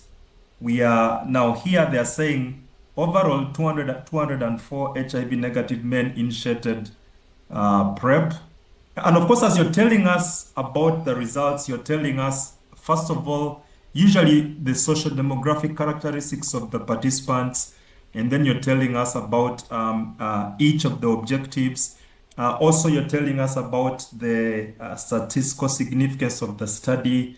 Okay, you're basically telling us about what you found as you carried out the study.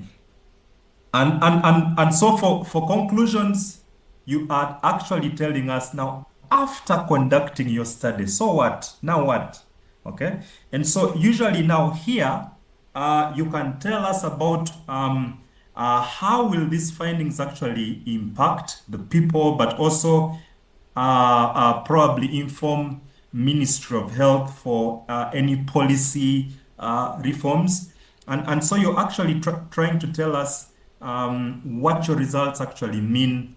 And of course, as you do this, you're looking at also the current evidence, the other studies that have been conducted on this. So actually, you are, as you report, you are telling us what your results mean in context of the current evidence. And then also you should be able to interpret your results for the audience. It's very important that as we write, don't really use a lot of jargons. Make your writing as simple as possible for anyone who is non-scientific to understand what you have written about. And so, like I said earlier, in conclusion, you're telling us what is the take-home message from your study, but also what are the implications in terms of policy, and also you're telling us more about the future, like recommendations of the study. So I think that is it for now.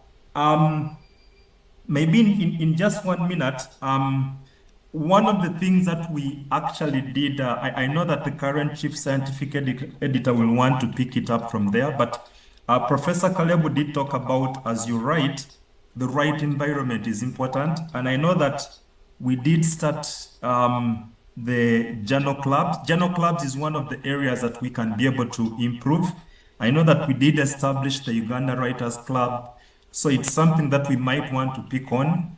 And we might want to do this using the regional referral hospitals to see how they can be able to actually support the DLFPs, but also the lower facilities, to see how they can be able to improve. The aspect of peer support is very important. And it's any upcoming scientist, I mean, you need to have mentors. I mean, I'm glad that Professor Kalebu did emphasize on this, but also I am glad that Dr. Benson did talk about this. And again, as lab, we are seated on a mine of data. We actually should be the guys who are writing a lot. Let me give an example. Those who are implementing quality management systems are doing C2I.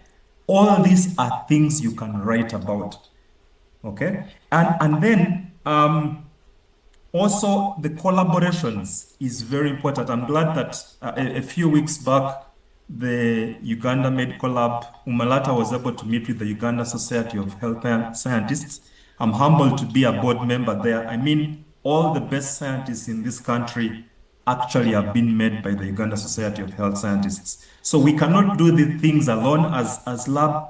We need to collaborate with some of these guys. And then again, guys, never give up. Never give up. As you start writing, sometimes you'll send your paper and it's probably rejected. Do not give up. Find out why was it rejected and try to see how to improve on some of those gaps. Writing is something that you keep improving, okay? And you have to keep going. It's important that we get started, but also we keep going. And I'm glad that Professor Caleb did talk about this. He said we need to be proactive. Ladies and gentlemen, I will end here because of time, but I'll request us, if you have time, please look at the Uganda National Research Outlook report. It was done in 2023. It's a good paper. It will be able to give you quite a lot of information on the Uganda research agenda. Thank you. I will end for now because of time. Thank you. Thank you very much, Timothy, for your elaborate and concise view on the scientific writing skills. Like you rightly said, we brought this up for professionals to prepare for the forthcoming UMLTA conference, which will be in Mbarara. And we encourage people to write as many abstracts as possible. This time we want the full house, and presentation should be for the whole 3 days. And I believe many upcoming scientists will join us in the 43rd scientific conference of the UMLTA. I'll call in 2 or 3 people. If you have something for Timothy, plus the previous presenter, please ask now before we can bring the meeting to an end. We have about 3 minutes to 5, but I think we can still extend a little. VP can guide, but it's time for Q&A for Mr. Benson, Dr. Benson. I don't know whether you're still on call, and Timothy, the last presenter. And okay, as we wait for the questions to come, I would like to call on to the NEC members who are around to unmute and say hello. NEC members who are around on call.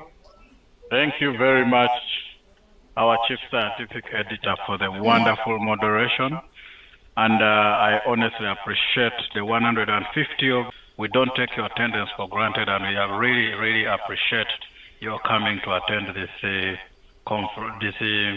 presentation. I'm already calling it conference because it is a pre-conference presentation. And I wish we duly invite you for the 43rd conference at Mbarara, and such more presentations will be made there, and I am sure the quality will be very good because you've already attended to this presentation. And we also kickstart you in your way to journal publications. Authorship is your right, and you can be a first author, you can be a last author as well. We thank you very much, and we flag you off. The sky is the limit. Go and write. Anything you think you can write about, please write about it. Let the journals decide whether it is new knowledge or not new knowledge. Write about anything you've found, because it will be new knowledge in your place where you are working. Thank you very much for attending, and definitely you get your CPD points uploaded. Probably end of next week, we shall be able to have uploaded your CPD points. So check through your channels out there, Allied Health, and you'll be able to see. You qualify for 2 points for attending this session, and I wish you all very well, and God bless you all. Thank you. May I invite the President to give us his communication and also introduce some of the key partners we are working with for CPD. Thank you. Mr. President. All right. thank you so much, and good evening once again, colleagues. I know it's coming to 5. Some of you are on the road. We don't take this for granted, Mr. VP and the Chief Scientific Editor. You guys both rightfully deserve the job. I'm very impressed. Can you just give some flowers to the two? I like giving flowers to good performance. Thank you, guys. So, I do have a NEC member here. Babirie, are you on call? Matende, if you're here, I don't know. Okay. If the two are, is there a NEC member on this call apart from the VP and the Chief Scientific Editor? I'm available. Okay. Okay. Thank you. Another person? Thank you. All right. So, colleagues, we are also very privileged to be working with about 3 entities. Do we have representation? Let me start with VICAP. Is Viola on this call? VICAP? Viola, are you in?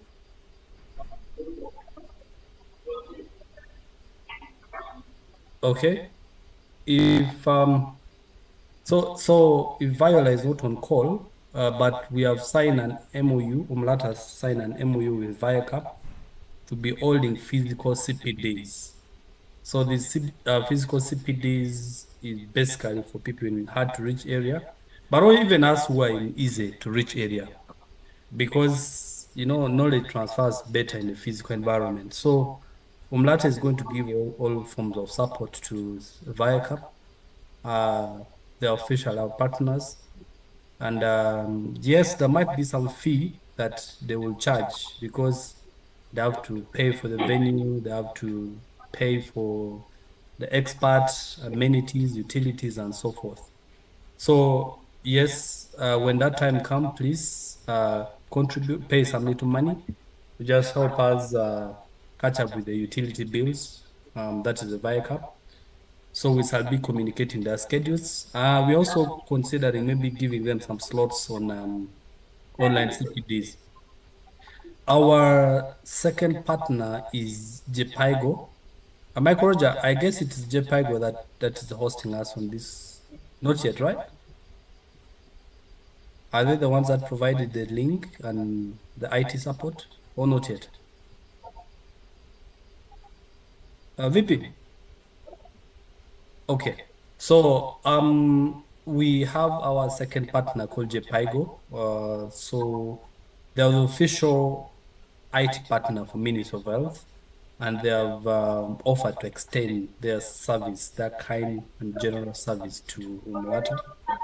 So they will be basically helping us, one, provide cheap, reliable, and secure internet, and also help working with the office of the SG to develop a membership database. We want each of you to have their data, that database where can talk about your employment record. If there's an employer who wants to hire maybe an expert in this field, we just go to the database and we can unpick.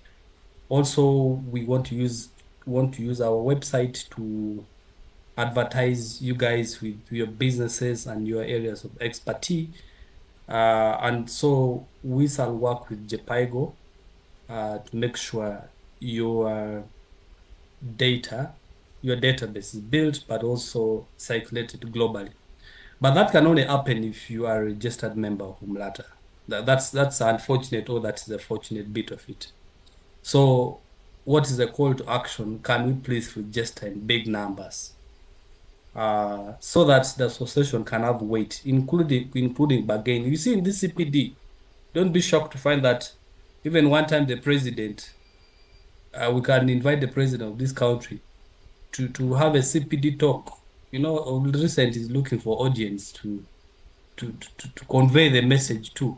So if we tell him we have a group of people test blood samples who want to hear you, remember he's nearing the 2026 general election. So, I mean, he can show up, but then before the president comes to talk to us, or even a person to the caliber of Professor Pontiano, they look at the membership database. If you're few, it's difficult to convince him. So can we register in big numbers? The other partner is Uganda Health, the Uganda Health Society, yeah? Uganda Health Research Society. So we have held meeting with them, and for them, they want to support Umlta in the aspect of research. Now, you guys were talking about funding. Those guys have a component of funding. Most of them are very seasoned researchers who have won big grants. So they're interested in sub-granting Umlta, or at least making Umlta to handle the lab component of their research. So I even suppose my good professor should be a member of that Uganda Health Research Society. So we have had meetings with them, and I'm asking the SG to expedite our MOU with them, because usually studies are done and the lab component is left to whoever wants or to whom it may concern. So they want to formally deal with us. So if, for example, they want to do studies on rabies, or they want to do studies on, I don't know, clinical chemistry, we can identify like a private lab that is doing was very good standard of clinical chemistry test, who are be running control. Then we can recommend and say, okay, let's give the component of this lab as a lab X, because he's our member and enrolled on our database. So those are also opportunities, and they'll be routing it through Umlta. So again, make sure you register. So we shall formally unveil them. And the other thing is they have a component of, they have a scientific conference this month, this year, towards November, December. Timothy, you're here. And they say they're interested in funding innovation in lab practice. And the area I had hinted to them was microscopy, innovative way of doing microscopy, come with innovative way of doing ZN, or of doing TB microscopy, quantifying malaria parasites. Those are the areas that they want to fund the best innovative ideas from the lab fraternity, and also support this person to maybe conduct an extended research. So SG, kindly follow this up so that we can actualize them. Please make that a priority. So that is that's our third partner. I don't know if we have any representative of UHS here. Timothy, are you able to make any small addition to this? Yes, thank you, Mr. President. The Uganda Society of Health Scientists Conference will be from 7th to 8th of August 2025. And of course, we are waiting for the signing of the MOU. I want to request the SG to follow it up with the team on the other side. But also I want to encourage us that, of course, Professor Pontiano talked about collaborations. If you talk about all the big names in Ugandan research, from the VC of Mbara University, all the big names in Makerere, Pontiano, all these have actually been Uganda Society of Health Scientists members. So it's an opportunity for us to collaborate. Thank you. All right. Thank you, Timothy. And I want to reiterate that we shall always give priorities to registered members of Umlta in terms of giving them business, giving them opportunities, marketing them at the level, or marketing their businesses. We are determined, giving them recommendation letters for jobs, shall do that. So I think that's our third partner. And let me make my last Umlta is the definition Bless us with knowledge and wisdom from above. Medical laboratory we cherish and adore. Just Medical laboratory, wonderful profession, the core of medicine. Gone are the days of blind faith and nation. that let that be applicable to your CPD. We can, with the IT, we can do this remotely, and we never know, we can use some IT support from wherever you are. But please let us know the house building offices so that the CPD points are affected. We shall also write to the DHOs and the DLF and copy the DLFs to let them know these positions about CPD. There are some things that we shall organize a meeting and more to do with policy, some of the goals and objectives of the association that we are currently pursuing, the redesignation of the DLF piece. That is our next item on the agenda, and getting our land back, the Umlta land. So it's good that we have set this CPD rolling. The VP is going to be sharing the schedules for the next couple of weeks. That is this docket. My last appeal is let us support the association. Where we are wrong, we apologize. Please feel free to correct us. And where we've done well, encourage us and appreciate us. You know, that's very, very important. I think that is it for me, and back to the moderator and our chief scientific editor. Yeah. Thank you, President. We have come to the end of today's presentations. I would like to thank the three presenters for their time and knowledge that they have imparted on us. It is upon us now to take it up from there and improve on our skills. But we still urge all professionals to write some abstracts for this forthcoming conference.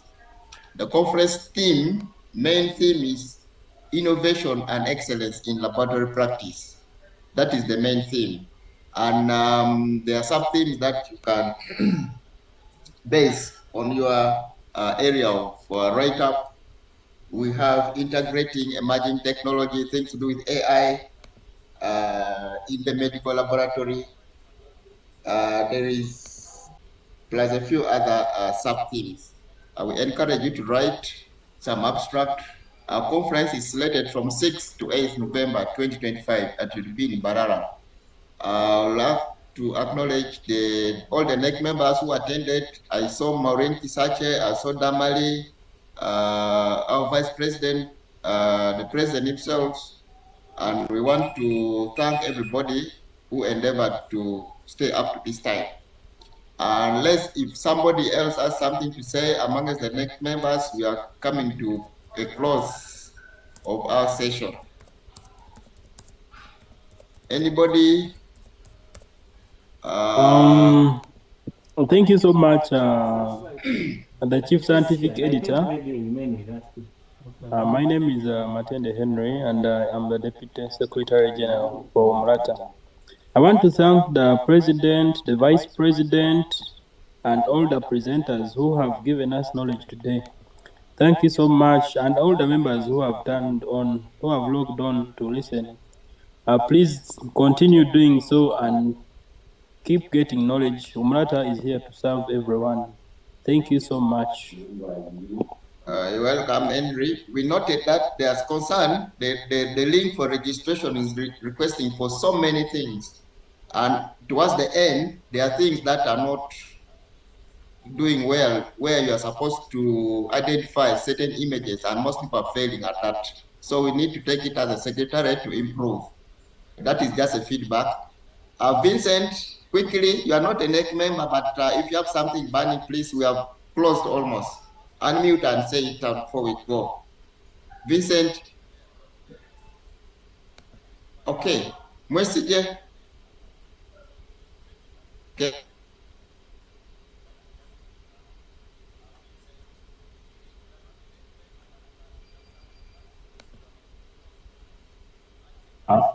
Thank you very much. I think our time is fast spent. We're going to consider closing. Thank you. Okay, so the meeting is closed. Thank you very much. We can exit at will. Vincent, what were you saying? You were not talking. No, I don't know whether you cut me off or the network. Mine was just a vote of thanks from the board as a member of the Medical Laboratory Technology Board. We appreciate this, and the chair would have been here, but he had an engagement, a national engagement, and also to reaffirm to the NEC and the president at large that the board was inaugurated and it's already working, and we shall work together. I thank you. Thank you for that report, Vincent, and well noted. We are in touch, and we encourage the board to be strong enough to advocate for the professionals.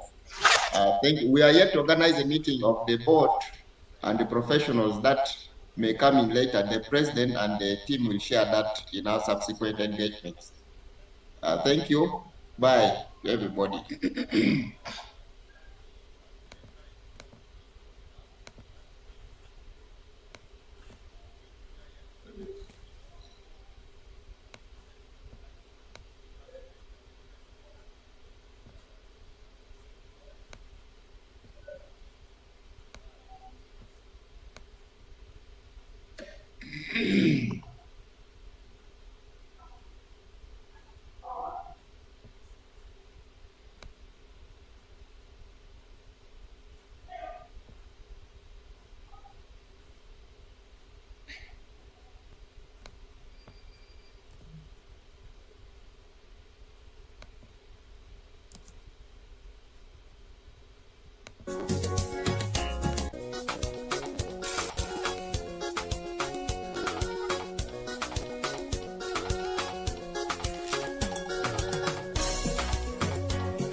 Yes, mukasira kantu kede kyatwese olwaliro. Oba ndangamba video ju instructions nga bulijjo ko bizisika kya fulamba lamba. Lwawirikira proprietary services King's possibility ujana.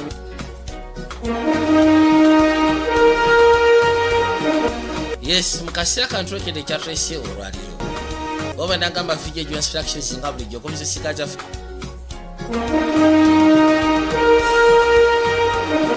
Yes, mukasira kantu kede kyatwese